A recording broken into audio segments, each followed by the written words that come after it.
안녕하십니까, 알림이 황희두입니다. 오늘 오전 11시 기준으로 사전투표율이 무려 23.4%나 됩니다. 지난 대선과 비교해봤을 때 8%나 차이 난다는 건 주위에 다같이 참여하자고 권유하면 좋을 것 같아서 말씀드립니다. 어제 국민의힘 입장에선 대형 악재가 터졌습니다. 윤서인 씨를 언론특보 단장으로 임명했다가 논란이 되니까 해촉하며 꼬리 자르기를 한 겁니다. 심지어 국민화합위원회에 윤서인 씨를 영입한 건 뭐라 할 말이 없을 정도고요. 과거부터 친일 논란, 조두순 사건 피해자 비하, 독립운동가 비하 등으로 많은 비판을 받는 인물입니다. 참고로 노재승 위원장 같은 경우엔 사람들이 잘 몰라서 그 정도로 넘어갔는데, 윤서인 씨는 이번 3.1절 날 KBS 시사기획창에서 끈질긴 친일이라는 방송에 나올 만큼 굉장히 심각한 만행들로 유명합니다. 그래서 이렇게 많은 시민들도 국민의힘의 실체가 바로 저런 식이다, 일베의 힘이다, 이런 얘기까지 나오고 있는데, 문제는 저런 윤서인의 유튜브를 최근 정의당에 재입당한 진중권 씨가 추천을 했었다는 거죠.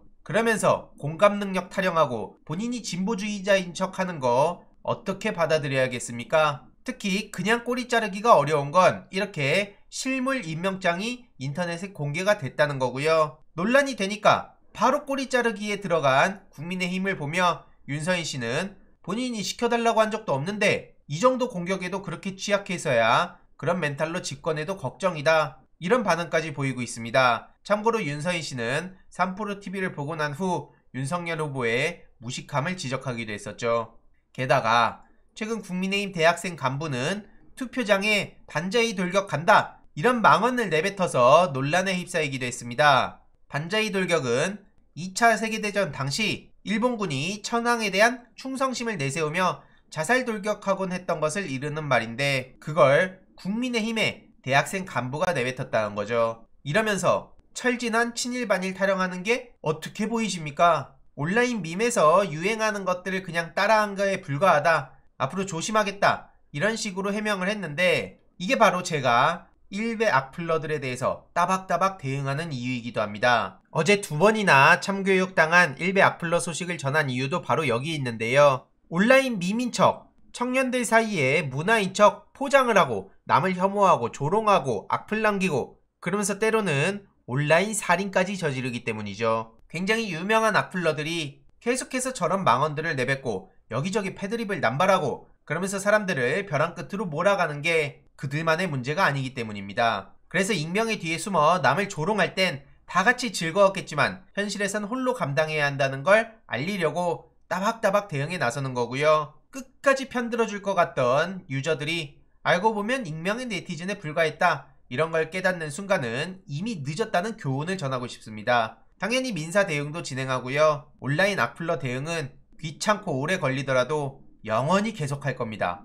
그리고 다음 소식인데요. 단일화 하루 만에 국민의힘이 안철수에 대해서 선긋기를 해서 안철수 팽당한 거 아니냐, 이런 반응이 나왔다는 걸 지난 영상을 통해 말씀드렸는데요. 최근 민심이 싸늘해지자 안철수 후보는 지지자들에게 손편지를 저렇게 공개하기도 했습니다. 하지만 네티즌들의 반응은 싸늘하기만 하고요. 실제로 명분 없는 단일화에 반응이 안 좋고 심지어 지지자들까지 반발하자 지원 유세는 아직 못 나서고 있다는 소식까지 전해지고 있습니다. 특히 고인 유지를 받들어 끝까지 단호하게 완주하겠다는 의사를 밝혔던 입장이기에 더더욱 후폭풍이 거센데요. 안철수 후보의 지지 그룹은 이재명 후보를 지지한다고 선언했습니다. 저렇게 철학 없는 단일화, 이건 당원 배신이라는 거고요. 최근 무소속 안창현 씨도 이재명 후보를 지지한다고 선언했습니다. 윤석열 후보와 안철수 후보의 야합을 규탄한다는 거죠. 그는 2016년 국민의당 창당 멤버라는 게 굉장히 중요하고요. 함께 6년간 노력했지만 안철수 후보의 잦은 후보 사퇴와 말바꾸기는 식상을 넘어서 지지자와 국민에게 절망감만 안겼다고 따끔하게 지적했습니다.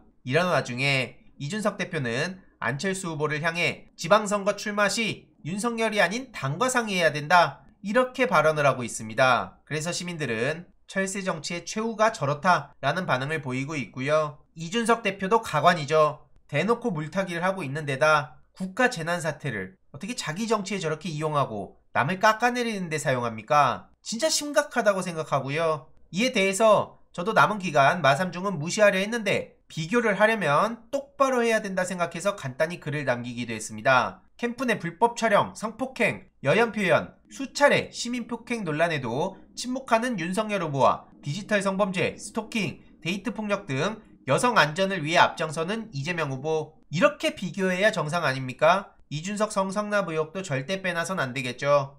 그래서 이렇게 여성 안전을 위해 최선을 다하겠다는 이재명 후보의 공약도 주위에 많이 공유해 주시면 좋을 것 같고요. 최근 추적단 불꽃 박지현 위원장이 JTBC에서 찬조 연설을 하기도 했습니다. 못 보신 분들은 꼭 한번 봐주시길 바랍니다. 특히 주위 2030 여성들에게도 많이 공유해 주시면 좋을 것 같고요. 이재명 후보도 박지현 활동가의 가슴 절박한 지지 연설에 마음이 울컥한다며 여성 안전을 지키는 대통령이 되겠다고 다짐했습니다. 그리고 울진 산불에 대해서도 피해가 없도록 만전을 기하겠다고 목소리를 높였는데요. 오늘 오전 유세 일정을 늦추고 새벽에 울진 삼척 산불 현장을 찾아서 이재민 분들을 위로하기도 했습니다. 그래서 고충을 듣고 지원을 약속하기도 했는데요. 부디 피해가 커지지 않길 바라며 오늘도 이재명 후보는 광주 하남, 성남, 용인, 오산, 평택, 시흥 등 굉장히 바쁜 일정을 소화할 예정입니다. 추가적인 소식 계속 전해드리도록 하겠습니다.